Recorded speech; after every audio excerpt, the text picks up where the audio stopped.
दोस्तों टाटा की technology fund Tata digital India fund ने पिछले कुछ टाइम में बहुत अच्छी रिटर्न्स जनरेट करके दी है।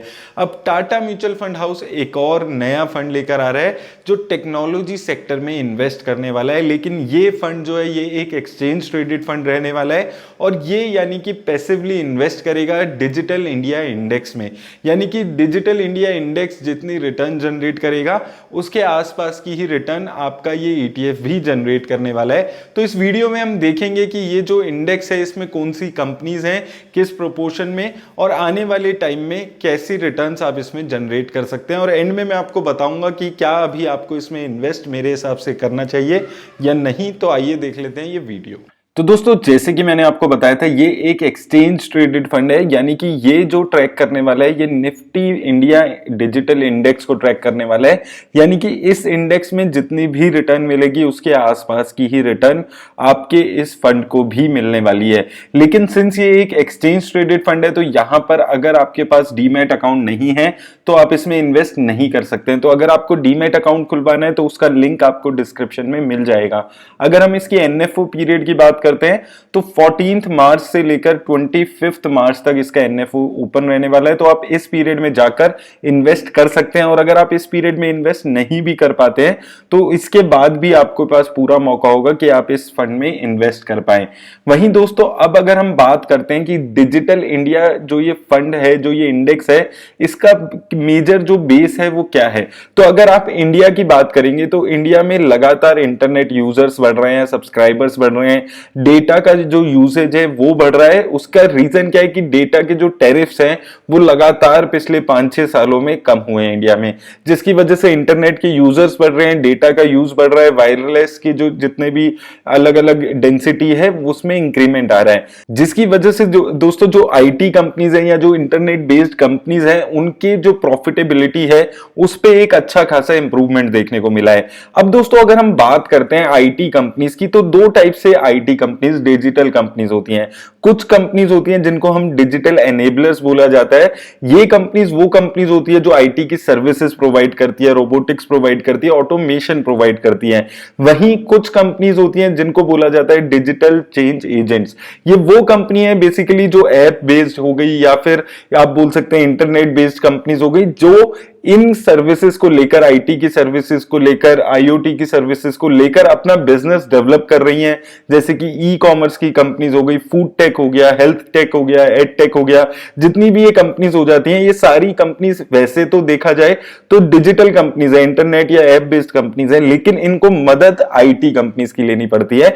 तो ये जो आपका इंडेक्स है ये इन दोनों कंपनीज की मिक्सचर यहां पर बनाया गया है।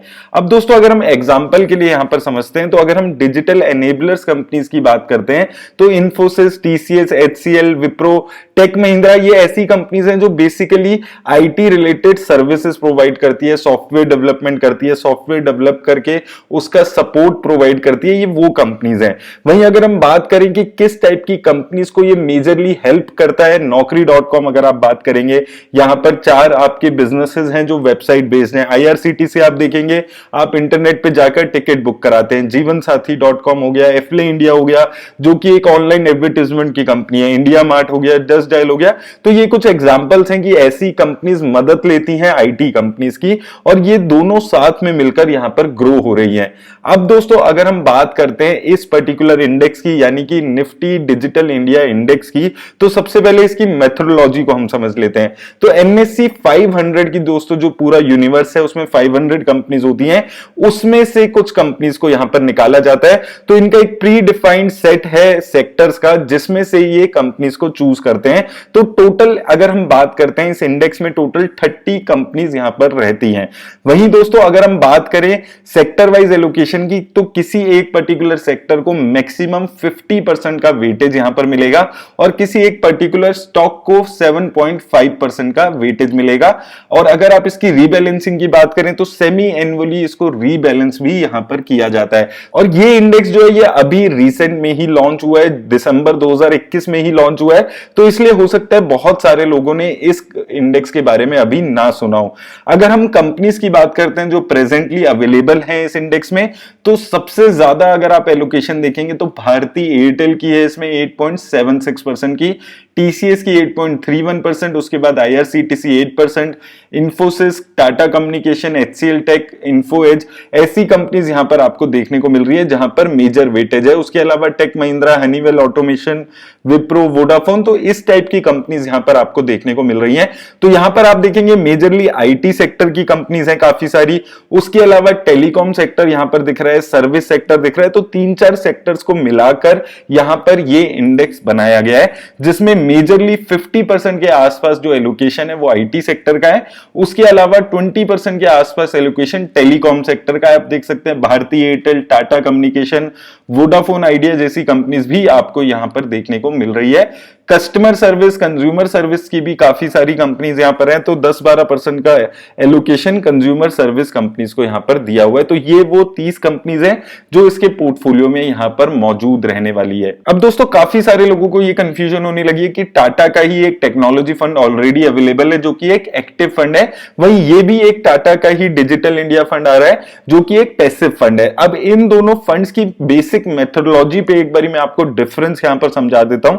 तो टाटा डिजिटल इंडिया फंड जो है वो majorly mega IT service companies को अपने पोर्टफोलियो में ऐड किया हुआ है, जो मेन उनका कोर पोर्टफोलियो है। इन्फोसिस हो गया इसमें, इसके अलावा TCS जैसी कंपनीज यहां पर मेजरली पोर्टफोलियो में दिखेंगी।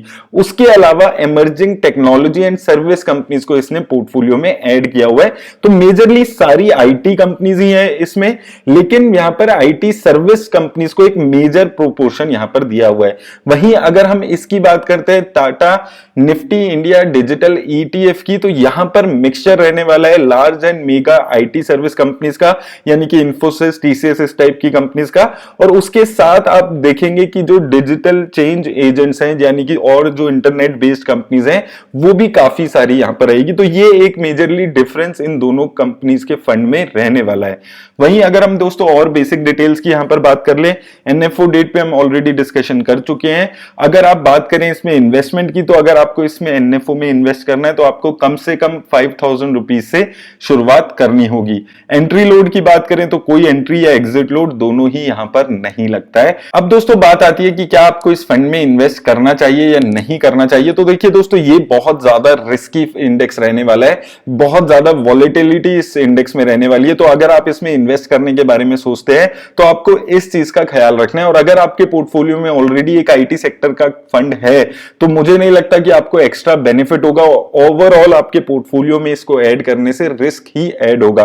तो उन इन्वेस्टर्स के लिए जो बहुत ज्यादा वॉलेटिलिटी बर्दाश्त कर सकते हैं, बहुत ज्यादा रिस्क ले सकते हैं, सिर्फ उन्हीं इन्वेस्टर्स के लिए ऐसा ETF यहां पर सुटेबल रहेगा। बाकी दोस्तों, आप किसी भी कंपनी में एक फंड में इन्वेस्ट करने से पहले अपने फाइनेंशियल एडवाइजर से बात करके ही इन्वेस्ट कीजिएगा। उम्मीद करता हूं इस वीडियो से आपकी हेल्प हुई होगी। ये वीडियो से आपकी हेल्प हुई हो तो उसे लाइक और शेयर जरूर करके जाइएगा। धन्यवाद।